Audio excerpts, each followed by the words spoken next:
오늘 저희에게 주시는 하나님의 말씀 요한복음 21장 1절서부터 14절까지 말씀입니다.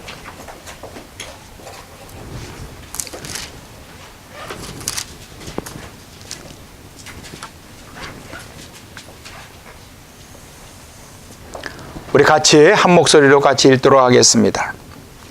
시작. 그 후에 예수께서 디베랴 호수에서 또 제자들에게 자기를 나타내셨으니 나타내신 일은 이러하니라. 시몬 베드로와 디두모로 하는 도마와 갈릴리 가나안 사람 나다나엘과 세베대의 아들들과 또 다른 제자들이 함께 있더니 시몬 베드로가 나는 물고기 잡으러 가노라 하니 그들이 우리도 함께 가겠다 하고 나가서 배에 올랐으나 그날 밤에 아무것도 잡지 못하였더니 날이 새어갈 때 예수께서 바닷가에 서셨으나 제자들이 예수이신 줄 알지 못하는지라.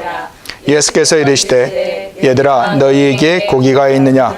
대답하되 없나이다. 이르시되 그물을 배 오른편에 던지라.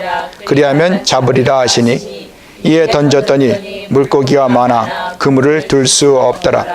예수께서 사랑하시는 그 제자가 베드로에게 이르되 주님이시라 하니 시몬 베드로가 벗고 있다가 주님이라 하는 말을 듣고 겉옷을 두른 후에 바다로 뛰어내리더라. 다른 제자들은 육지에서 거리가 불과 한 50칸쯤 되므로 작은 배를 타고 물고기 든 그물을 끌고 와서 육지에 올라보니 숯불이 있는데 그 위에 생선이 놓였고 떡도 있더라. 예수께서 이르시되 잡은 생선을 좀 가져오라 하시니 시몬 베드로가 올라가서 그들을 육지에 끌어올리니 가득히 찬 큰 물고기가 153마리라. 이같이 많으나 그물이 찢어지지 아니하였더라.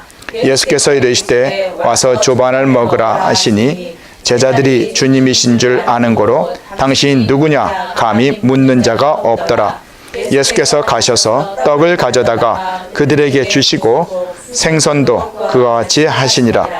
이것은 예수께서 죽은 자 가운데서 살아나신 후에 세 번째로 제자들에게 나타나신 것이라. 아멘.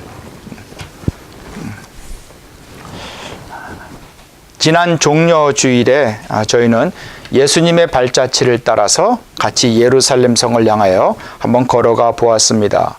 저희들도 같이 종려나무 가지를 흔들면서 호산나 한번 외쳐 보았습니다. 예수님은 복음의 완성을 위해서 십자가에 돌아가셨습니다. 하지만 부활하셨습니다. 우주와 생명을 창조하신 하나님이 다시 생명을 주신 것입니다. 그래서 이 생명은 영원한 생명입니다. 하나님께서 하신 놀라운 새 창조의 역사입니다. 하지만 당시의 세상은 지금 우리들이 생각하는 것과 같이 사람들이 놀라고 변화되고 큰 일이 일어났던 것이 아니라 그 일 후에 예전과 같은 일상으로 그만 돌아가 버리고 말았습니다. 마치 그들에게 아무 일도 일어나지 않았던 것처럼 말입니다. 그런데 사람들만 그랬던 것이 아니라 예수님과 함께 있었던 제자들도 마찬가지였습니다. 그 제자들도 이제는 예수 그리스도가 그들의 마음에서 생각에서 점점 멀어져 갔습니다. 그래서 그 제자들은 고향 갈릴리로 돌아가게 됩니다. 우리는 매년 이맘때가 되면 부활절을 기념하여서 여러 가지 행사들을 하게 됩니다. 하지만 한번 돌아보시기 바랍니다. 오늘 부활절이 지나고 나면 대부분의 사람들은 이전의 일상으로 돌아가 버리고 맙니다. 부활절 행사로 모든 것은 끝이 나고 아무 일도 일어나지 않은 것처럼 다시금 일상으로 돌아가 버리고 맙니다. 하지만 부활절은 행사가 아니라 복음을 완성하는 하나님 나라로의 초대장과 같습니다. 그래서 부활은 끝이 아니라 새로운 시작을 알리는 절기가 되는 것입니다. 이 초대장을 우리도 받았습니다. 그래서 이제는 부활로 인도하시는 하나님의 나라로 같이 들어가야 하는데 우리는 매년 그리고 아직도 그 입구에서만 서성거리다가 매년 이 기간이 지나면, 이 절기가 지나면 옛 생활로 돌아가고 마는 것은 아닌지 한번 오늘 돌아보는 시간이 되기를 원합니다. 오늘은 이 예수님의 그 부활을 목격했음에도 불구하고 이 부활의 복음이 전하는 하나님의 나라에 들어가지 못한 예수님의 제자들의 이야기를 함께 나누고자 합니다. 그 제자들을 한번 돌아보십시오. 예수님을 3년간이나 넘게 따라다녔지만 부활의 주님을 아직도 받아들이지 못하는 그 제자들의 모습에서 우리는 이 시대 우리가 그리스도인으로 살아가지만 부활의 삶이 없는 우리들의 모습을 그들을 통해서도 우리는 발견할 수 있기 때문에 그런 것입니다. 사실 예수님께서는 오늘 말씀에 이렇게 잠깐 나왔지만 부활하신 후에 제자들에게 여러 번 나타내 보이셨습니다. 그리고 특별히 제자들에겐 부활하신 예수님이 3번씩이나 나타나셔서 드러내 주셨음에도 불구하고 오늘 본문 속에 있는 제자들은 아직도 주님을 알아보지 못하는 모습을 우리는 발견하게 됩니다. 주님이 처음으로 그 부활하신 후에 제자들에게 나타나셨던 때는 예수님께서 죽으시고 그리고 부활하신 날, 그날 저녁이었습니다. 그날은 제자들이 함께 모여서 문을 닫고 집안에 함께 모여 숨어 있었을 때였습니다. 그때 주님께서 오셔서 그 제자들에게 손과 그 옆구리를 보여주셨습니다. 그것이 첫 번째 만남이었습니다. 우리가 잘 아는 대로 그때는 도마란 제자가 그때 없었습니다. 그리고 일주일 후에 다시금 제자들이 그 집안에 모여 있었을 때 주님께서 다시금 나타나셨습니다. 그런데 이번에는 도마도 함께 그 자리에 있었습니다. 주님께서 그 방으로 오셔서 도마에게 이번에는 손가락으로 그 손가락과 옆구리를 만지게 해 주셨습니다. 이렇게 2번의 만남이 있었습니다. 그리고 오늘 본문에 보면 부활하신 예수님께서 3번째로 다시금 제자들에게 나타나신 장면을 저희들에게 전해주고 있습니다. 그래서 오늘 말씀에 보면 이 예수님의 부활을 아직까지도 확신하지 못한 그 베드로와 6명의 제자들은 갈릴리로 돌아가게 됩니다. 그곳에서 자기들이 이전에 했던 고기잡이 일로 돌아가 버리고 맙니다. 이제껏 예수님을 만났었습니다. 예수님과 함께 다녔습니다. 그리고 예수님이 행하는 모든 것을 봤습니다. 예수님의 말씀을 듣고 배웠습니다. 그런데 지금 이 순간, 이 시간, 이 모든 것들이 그들의 삶과는 아무 연관이 없는, 아무 의미가 없는 것들이 되어버리고 말았던 것입니다. 그런데 이때 부활의 예수님이 그들의 삶의 현장인 갈릴리 바닷가로 다시금 그들을 찾아오십니다. 하지만 제자들은 이때도 부활하신 예수님을 처음에는 알아보지 못했습니다. 예수 그리스도를 다시금 믿음의 눈으로 볼 수 있는, 영적인 눈으로 볼 수 있는 그 눈이 아직 열리지 않았기 때문이었습니다. 그럼 이 제자들의 마음속엔 무엇이 가득 차 있었을까 한번 생각을 해보게 됩니다. 이 제자들은 지금 현실적인 고민으로 꽉 차 있었던 것을 우리는 발견하게 됩니다.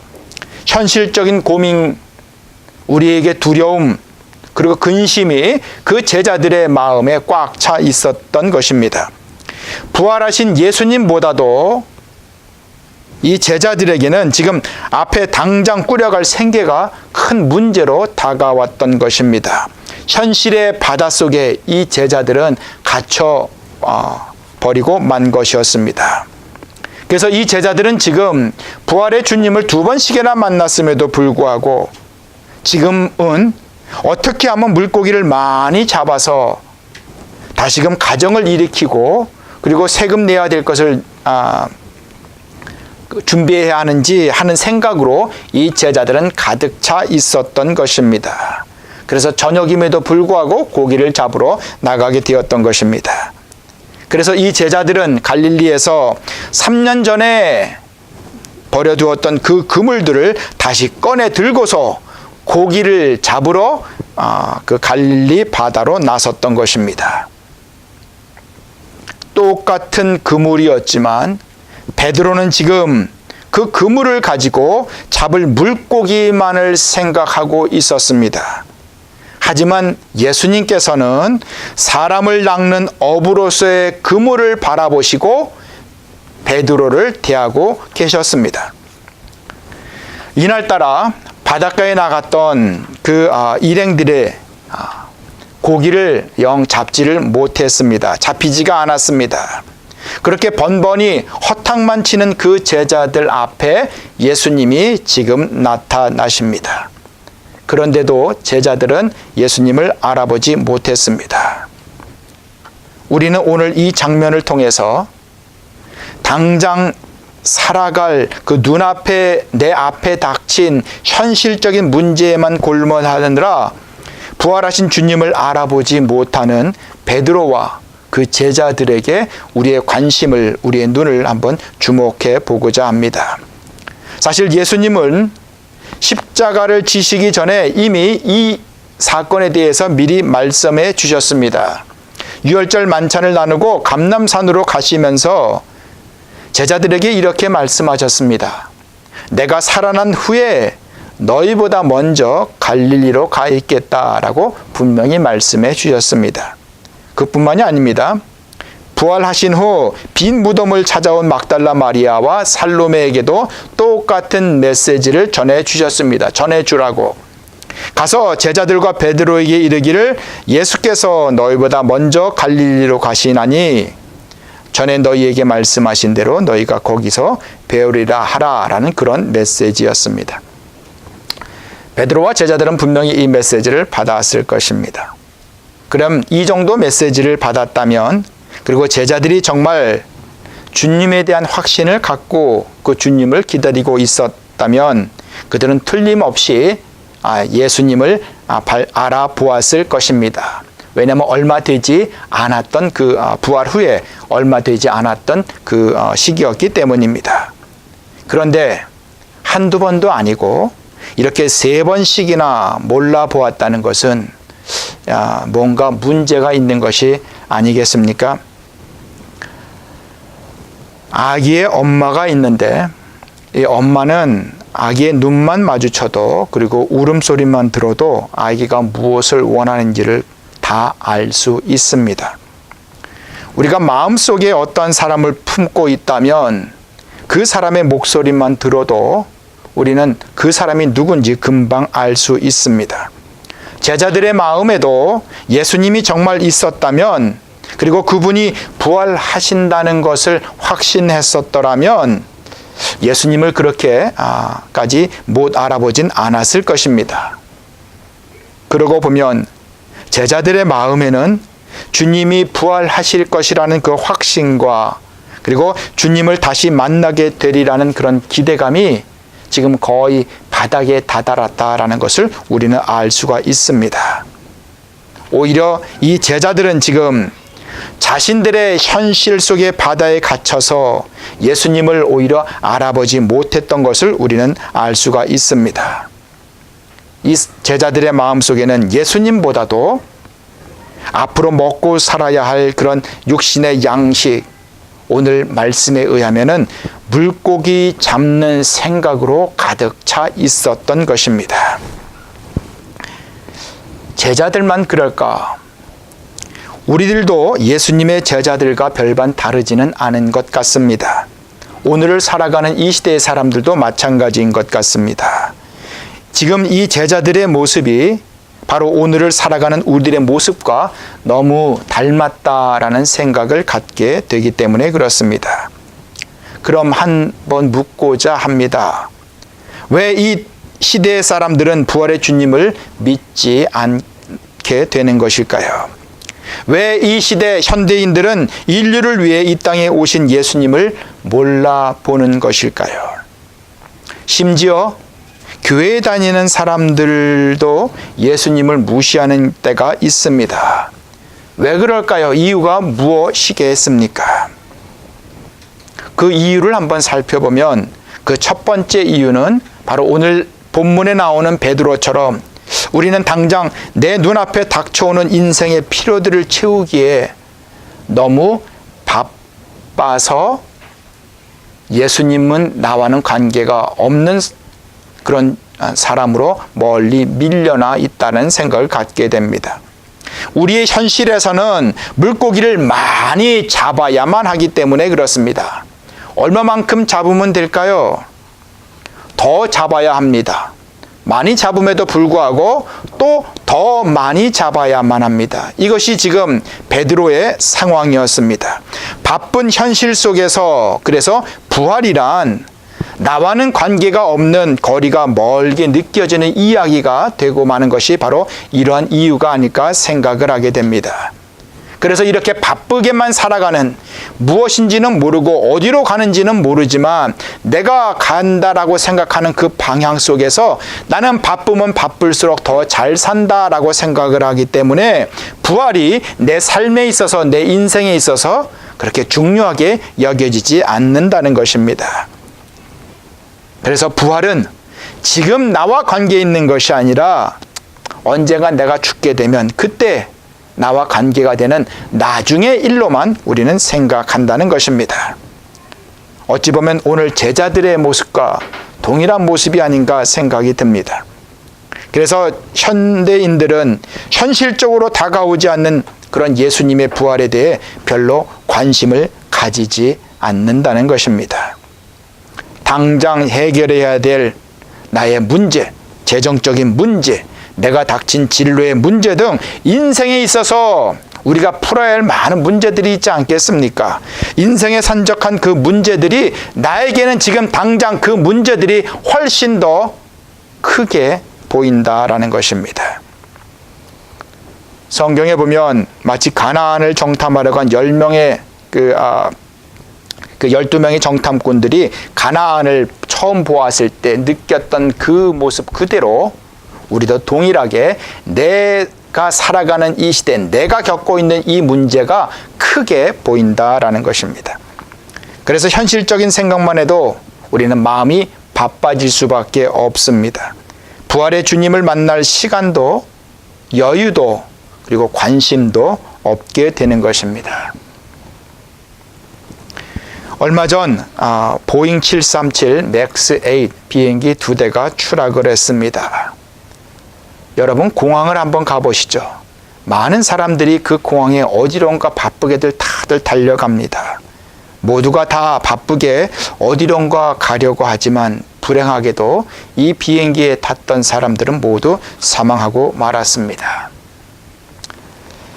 한국에서도 최근에 동해안에 있는 한 도시의 속초에서 산불이 났습니다. 그 사람들은 처음 겪어보는 산불이었다라고 말을 하고 있습니다. 아주 큰 피해가 났습니다.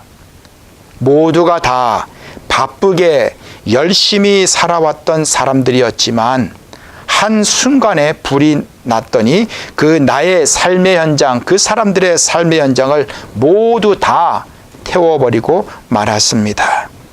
어느 누가 이런 일들을 생각이나 했겠습니까? 안타깝지만 이것이 우리의 인생입니다.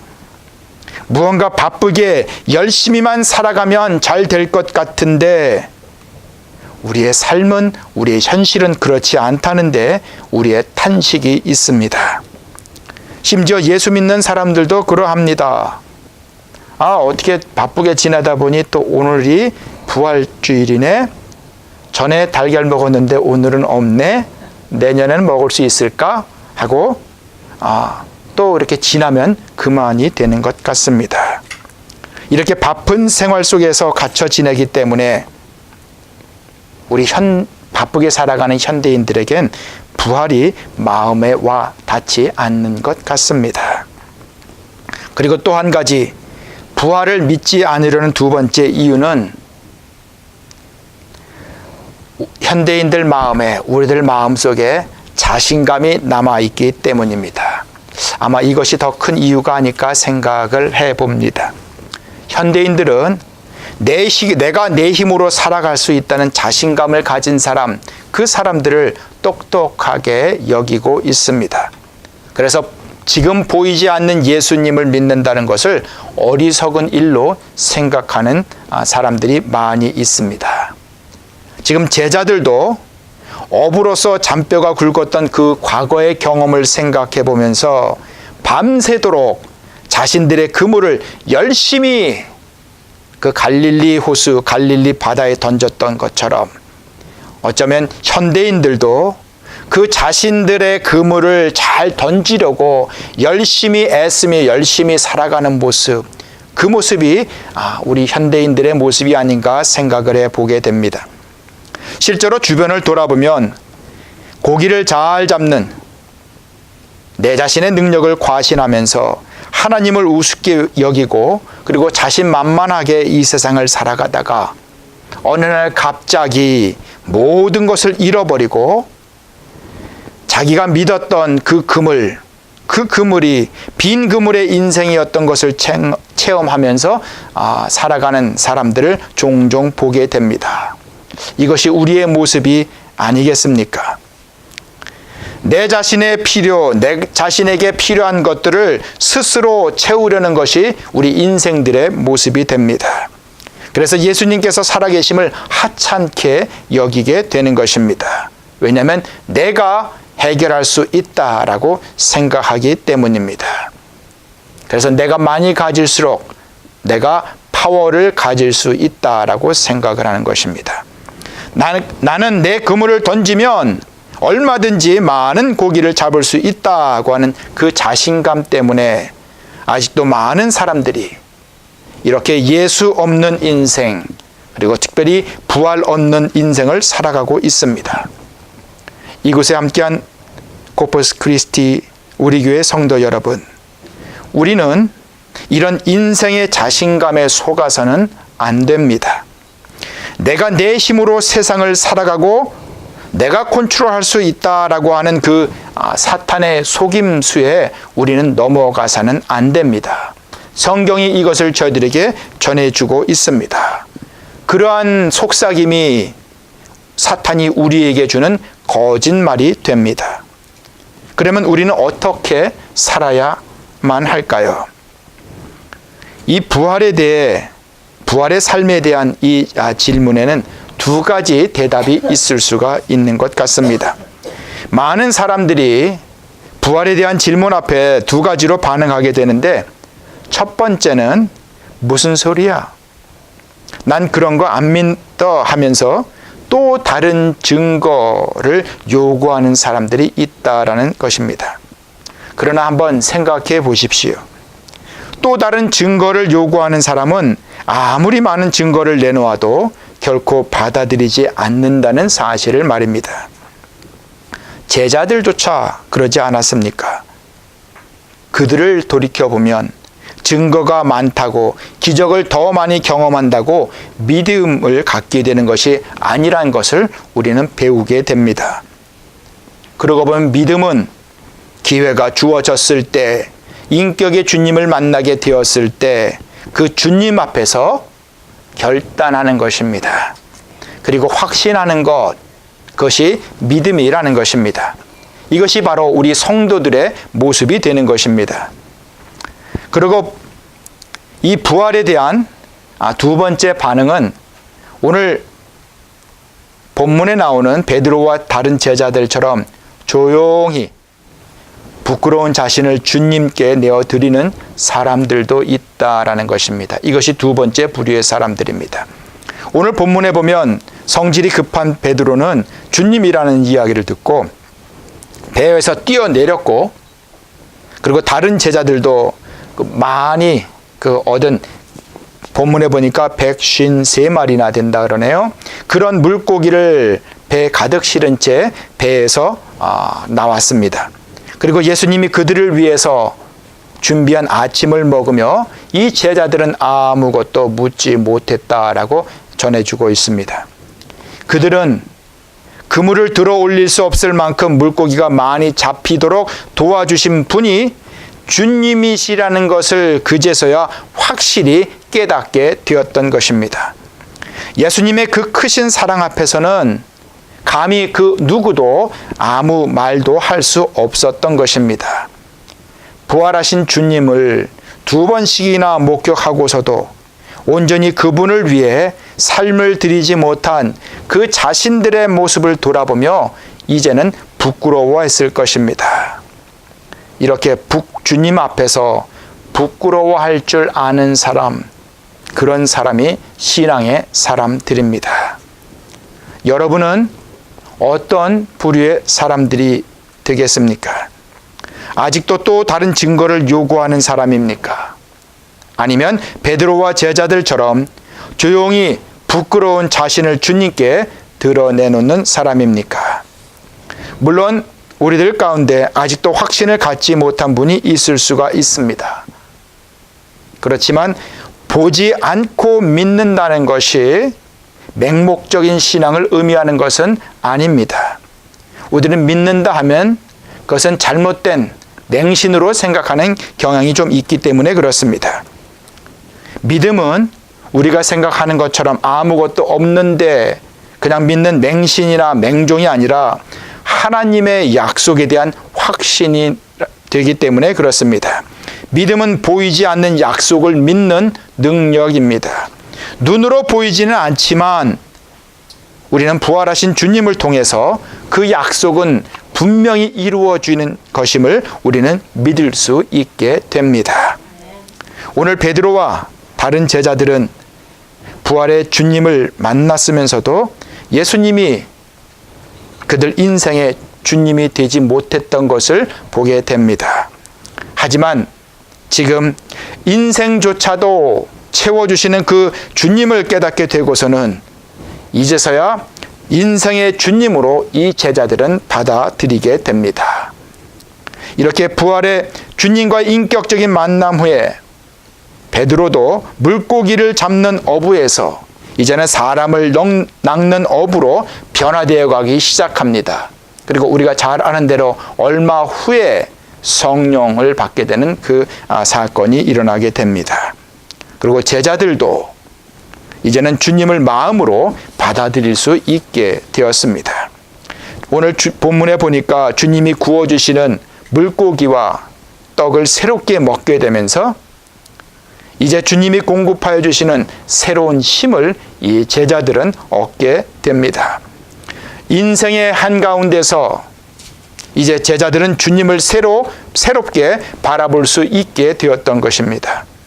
우리가 오늘 성찬여식을 행하는 것이 바로 이것입니다. 주님이 공급하여 주시는 몸과 피를 먹고 마심으로 우리는 하늘의 힘을 얻어 주님을 다시금 바라보는 것입니다. 내 인생의 한가운데에서 주님을 바라보는 것입니다. 그래서 우리 인생의 그물은, 내 인생의 그물은 내가 채울 수 있는 것이 아니라 주님이 채워주시는 것임을 우리는 경험하게 되는 것입니다. 바로 이것이 우리의 인생이라는 것입니다. 이것이 우리의 부활의 인생입니다. 이것이 우리의 복음의 인생입니다. 오늘 그 인생이 부활하신 예수 그리스도에 의해서 다시금 새롭게 시작이 되는 것입니다. 오늘 이 부활의 예배에 참석하신 여러분, 다시 한번 여러분의 인생의 빈 그물을 채워주시는 부활의 주님 앞으로 나아가서 무릎을 꿇으시기를 바랍니다. 그리고 제자들처럼 이제는 믿음으로 부활의 주님을 받아들이십시오. 그 믿음으로 주님을 섬기시는 예수 그리스도의 참된 제자, 바로 부활의 성도가 되시기를 주님의 이름으로 축원드립니다.